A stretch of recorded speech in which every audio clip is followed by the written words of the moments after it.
Good afternoon, class. My name is Sebastian Gomez. I'm a senior here at California Baptist University, and today we'll be discussing the implementation of introductory activities and their importance. Okay, so for the introductory activities that I chose, they are tortoise and hare and the magic numbers challenge. Beginning with tortoise and hare, this introductory activity involves the teacher, in this case being me, calling out the word tortoise. And when I call out tortoise, the students will run in place. Okay, they will continue to run in place until they hear the next cue, which is hare. And when I call out hare, they will begin running in a circular motion. Introductory movement activity is the magic numbers challenge. This one is a little more tricky, but it falls in the same as it will help develop their listening skills and their implementation of the commands of each exercise. As the magic numbers challenge involves three different exercises in one. So this activity is described as the teacher calling out a random number, being important that they stay in the multiples of three, as they'll be performing three different exercises. So, for example, if I call out 24, the students will perform 8 repetitions of each exercises, adding up to 24. Okay, now the most important part I forgot to state is that this is for fifth graders. I will be teaching fifth graders in this scenario. And I found the introductory activities in page 249 of our book and 251, both in. All right, students. So for this introductory activity, it is titled Tortoise and Hare, okay? There's two parts to this exercise. When I call out tortoise, you guys will run in place. So just simply running in place.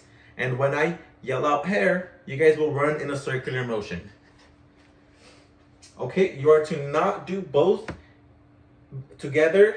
It's always going to be one or the other. Okay, so let's try this out. Okay, beginning with tortoise. Okay, we run in place now. You don't change to running in circle till you hear the teacher call out hare. So if I don't call out hare, you just continue running in place. I have not called out the other second word. Okay, and then I can just call out hare. Now we run in circles. Okay, and I can at any time yell out tortoise and we begin running back in place.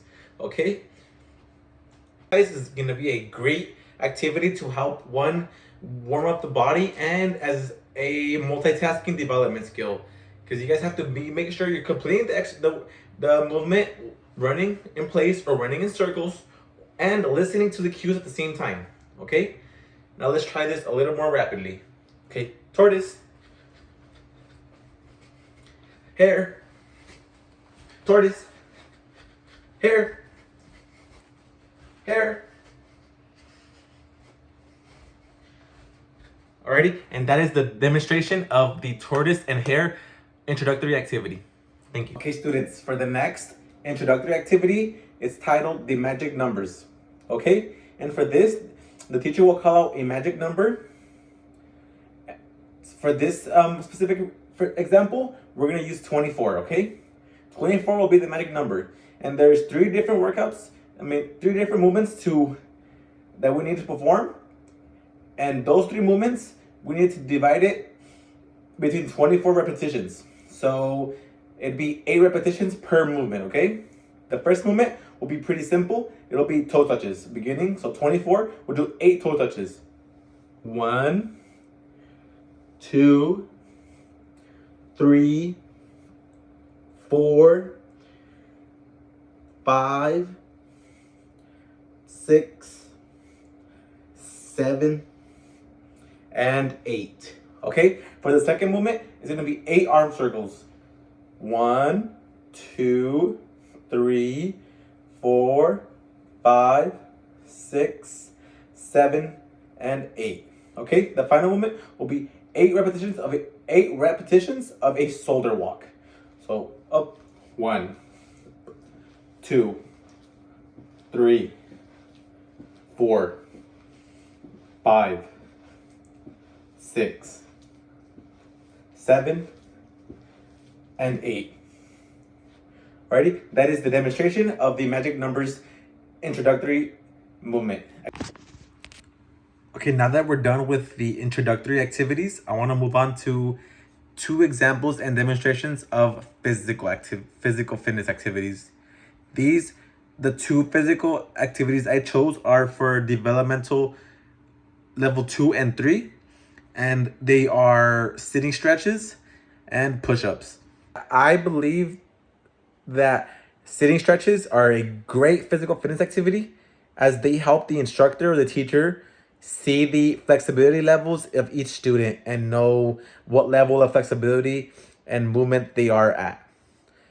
And push-ups is another great physical fitness activity as it helps you understand the muscle endurance and capabilities of your students as well.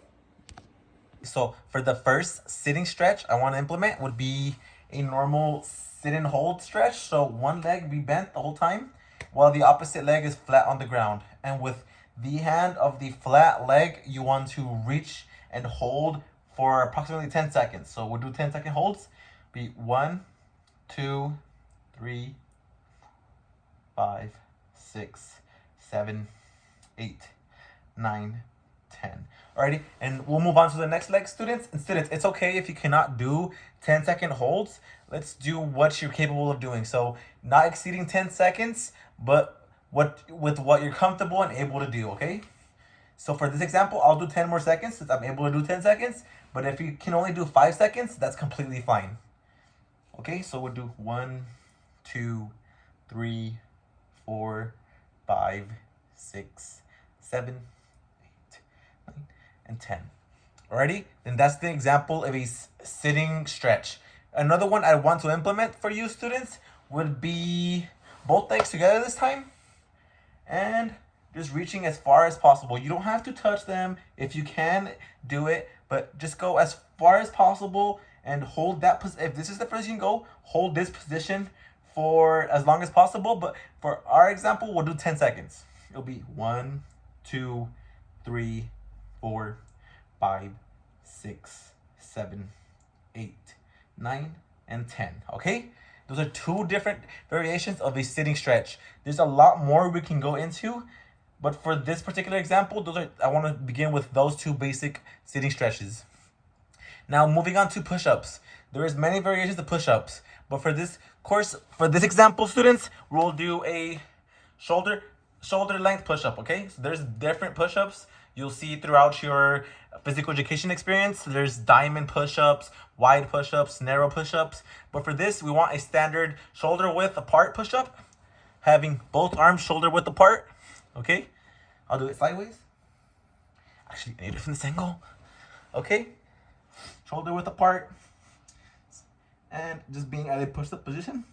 And when I say down, you want to go down to like approximately right here, okay? Don't go all the way to the ground, no, because then all your weight would be dead weight. It's not a real push-up. You'll just be going up and down. That's not right, okay? But again, if you are unable to do a full push-up, that is definitely fine.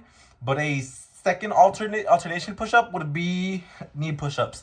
So being on your knees, doing the same push-up position, and just listening to the commands of the teacher. When I call out down, you'll go down, hold right around here, and when I say up, you can come back up, okay? And unsupported knee push-up would look like this, okay? You'll start at your push-up position, say down, up, 1, okay? And then again, for the purpose of this, we can do rep ranges between 5 and 10. If you're unable to do those rep ranges, do with what you are comfortable, okay? Okay, so I'll just do 5 push-ups to demonstrate the proper push-up demonstration. Okay, starting right here. Down, up, 1. Down, up, 2. Down, up, 3.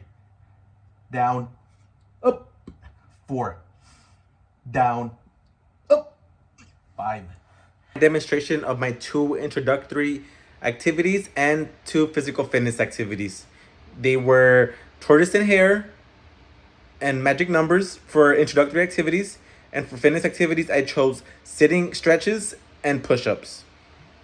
And I found that these four exercises work the best on the listening skills of the students, uh, their seeing the capabilities of the students, whether it be their flexibility, their listening and understanding skills, and their muscular endurance and muscular capabilities.